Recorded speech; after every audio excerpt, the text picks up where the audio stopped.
محبت و نفرت میں کیا اعتدال ہے کہ کئی دفعہ انسان ہوتا ہے کہ کسی کی محبت میں وہ بس جان سے گزر جاتا ہے، تو یہ بھی نہ ہو کہ انسان اس میں پھر کیا ہے کہ دوستوں کی محفل میں بیٹھے ہیں تو پھر انسان جو ہے اپنے جو فرائض ہیں وہ بھول جائے. تو اس میں بھی اعتدال، خوبصورتی، کہ کسی کو وہ کہتے ہیں نا کہ کسی کو اتنا بھی نہ چاہو کہ اگر وہ کل کو تمہارا دشمن بن جائے تو تمہیں پھر افسوس ہو، تمہیں بہت زیادہ تکلیف ہو، اور کسی کے ساتھ اتنی بھی نفرت نہ کرو کہ کل کو وہ تمہارا دوست بن جائے تو تمہیں شرمندگی ہو. تو یعنی بڑا خوبصورت کر کے آپ نے ان چیزوں کو بیان فرمایا ہے. پھر اللہ تعالیٰ نے خود قرآن پاک میں کہا ہے کہ تمہیں امت وسط بنایا، تم ایک درمیانی امت ہو، کیونکہ وہی چیز جو کہ اعتدال میں رہتی ہے نا اس میں ایک خوبصورتی ہوتی ہے، ایک حسن ہوتا ہے. انسان کو بھی دیکھ لیں تو انسان مطلب جو بھی متناسب باڈی ہوتی ہے وہ زیادہ بہتر لگتی ہے دیکھنے میں بھی، بہت پچکے ہوئے گال اور بالکل ہڈیوں کا ڈھانچہ، اس کی بھی کوئی شخصیت ایسی بہترین نہیں ہوتی. بہرحال اللہ کا یہ ہے نظام ہے، وہ کوئی اس میں کوئی حرج کی بات بھی نہیں ہے، لیکن مناسب یہی ہوتا ہے، اور بہت موٹا انسان بھی نہیں مطلب اتنا. تو وہ یہی ہے کہ اس کے بارے میں بھی یہ حسن ہے، خوبصورتی ہے، اور اللہ تعالیٰ خود جمال ہے، خوبصورتی کو پسند کرتا ہے، اور اس کے لیے انسان کو چاہیے کہ اپنے آپ کو اس کے مطابق اپنی زندگی کو، اپنے نظام کو اس طریقے سے وہ چلائے اپنی پریکٹیکل لائف کو. پھر ہے کہ جو اعتدال کا جو لفظ ہے نا یہ اپنے مطلب صرف اس کا جو مفہوم ہے نا یہ اس کا کینوس کافی وسیع ہے. اس کو ذرا اگر کھولیں تو اس ریکارڈنگ میں اتنا زیادہ وہ میں نہیں بیان کر پاؤں گی، لیکن ابتدائی سمجھ بوجھ کے لیے یہ میں ضرور میں بیان کروں گی کہ ہم اس اعتدال کو سب سے پہلے تو اپنے گھروں میں شروع کریں. وہ کیسے کہ والدین جو ہیں یہ عدل کو اور اعتدال کو اپنے بچوں کے درمیان وہ ایک عدل کا مطلب ہے رویہ اپنائیں. یہ نہ ہو کہ کسی بچے کو بہت آگے مطلب بہت زیادہ پیار دے دیا، دوسرے کو اتنا نہ کیا، تو وہ دوسرے جو بچے ہوتے ہیں نا وہ پھر احساس کمتری کا شکار ہو جاتے ہیں. اس میں بھی ہے، رویے میں بھی عدل ہے. پھر یہ ہے کہ انفرادی سطح پر اپنے معاملات کو عدل سے نبھانا ہے. اجتماعی سطح کے اوپر حکمرانوں کے لیے یہ ضروری ہے کہ وہ اپنے ملک کے نظام کو عدل کی بنیادوں پر قائم کریں، تاکہ کیا ہو، اس کے کیا امپیکٹ ہو کہ معاشرے میں جب عدل ہوگا، معاشرے میں جب تناسب ہوگا، سب حقداروں کو ان کے حقوق ملیں گے تو فساد فی الارض نہیں ہوگا. کیونکہ جب ہر حقدار کو اس کا حق ملتا ہے تو پھر فساد نہیں ہوتا. اور علماء کرام بتاتے ہیں کہ کفر کی حکومت کو اللہ تعالیٰ برداشت کر لیتا ہے، لیکن ظلم جو ہے نا، جہاں ظلم ہو اور عدل نہ ہو تو وہ حکومت زیادہ دیر تک برقرار نہیں رہ سکتی، کیونکہ اللہ تعالیٰ ظلم کو ناپسند کرتا ہے. یہ بھی ہم نے جائزہ لینا ہے اپنی انفرادی زندگی میں بھی اور اجتماعی زندگیوں میں بھی.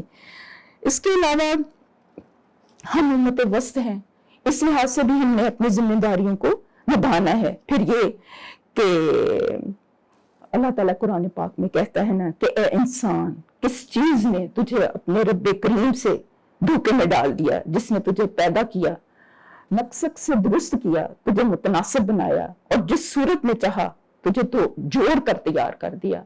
تو اللہ تعالیٰ نے انسان کو کتنا متناسب، کتنا خوبصورت اور کتنا اعلیٰ بنایا ہے، اس سے اشرف المخلوقات میں سے اس کا درجہ دیا ہے. تو انسان اس کا بھی شکر ادا کرے کہ یا اللہ تیرا کتنا شکر ہے، تو نے ہمیں مطلب ایک باڈی دی ہے.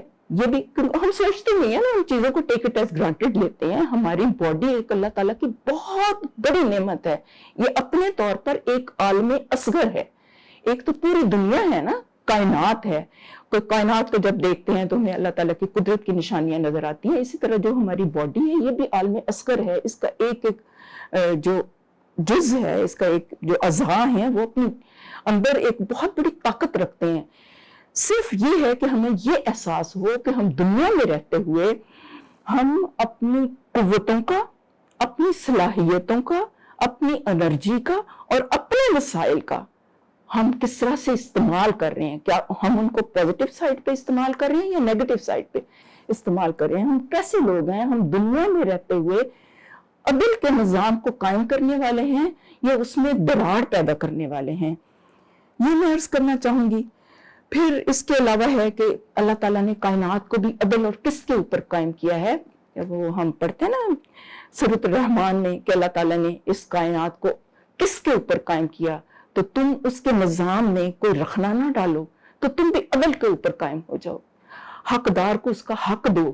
اور عدل کا کیا مفہوم ہے؟ علماء کرام بتاتے ہیں اس سلسلے میں کہ حقوق کا تناسب اور توازن, یعنی جس کا حق ہے اس کو حق اس کا ادا کر دیا جائے.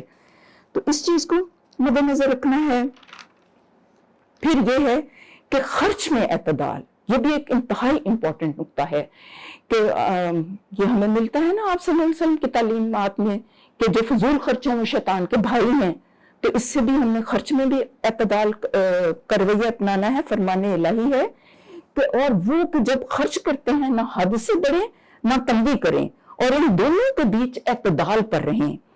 یہ سورۃ الفرقان کی آیت کا ترجمہ میں نے آپ کے سامنے رکھا ہے کہ خرچ میں بھی اعتدال ہے, لینے دینے میں بھی اعتدال ہے. پھر فرمایا کہ اپنا ہاتھ اپنی گردن سے باندھ کر نہ رکھو اور نہ کھلا چھوڑ دو کہ تو بیٹھا رہے ملامت کیا ہوا تھکا ہوا. اس میں بھی ہمیں رہنمائی ملتی ہے.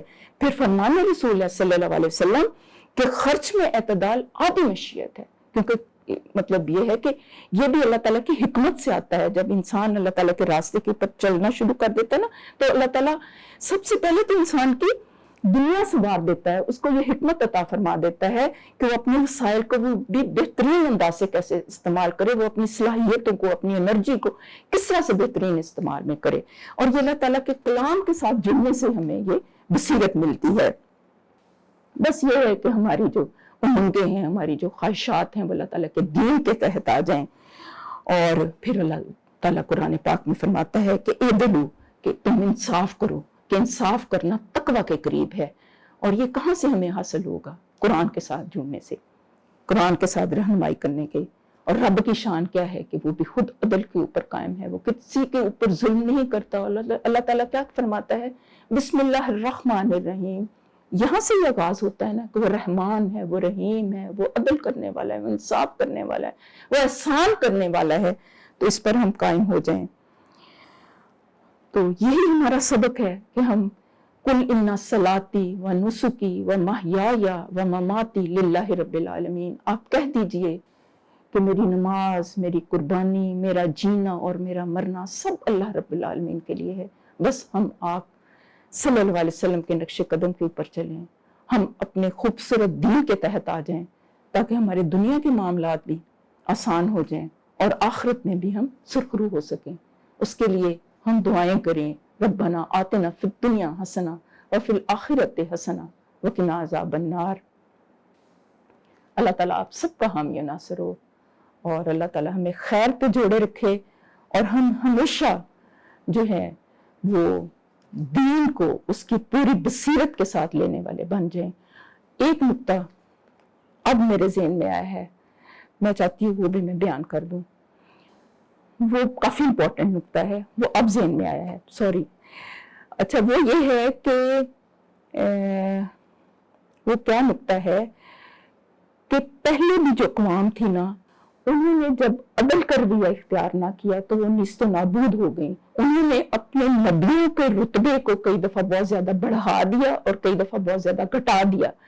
جیسے نصارہ نے حضرت عیسیٰ علیہ السلام کے رتبے کو بہت زیادہ جب بڑھایا تو انہیں اللہ تعالیٰ کا بیٹا بنا دیا, اور یہود نے جب ان کے اوپر الزام لگایا تو اتنا برا الزام لگایا کہ وہ میری زبان زیب نہیں دیتی کہ میں اسے بیان بھی کروں, وہ آپ سب جانتے ہیں.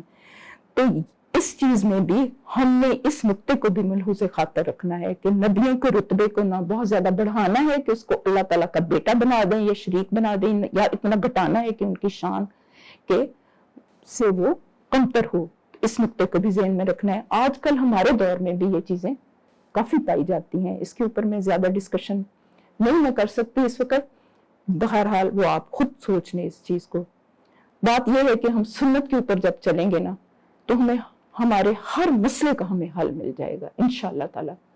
وآخر دعوانا الحمدللہ رب العالمین. سبحانک اللہم و بحمدک نشہد لا الہ الا انت نستغفرک و نتوب الیک. والسلام.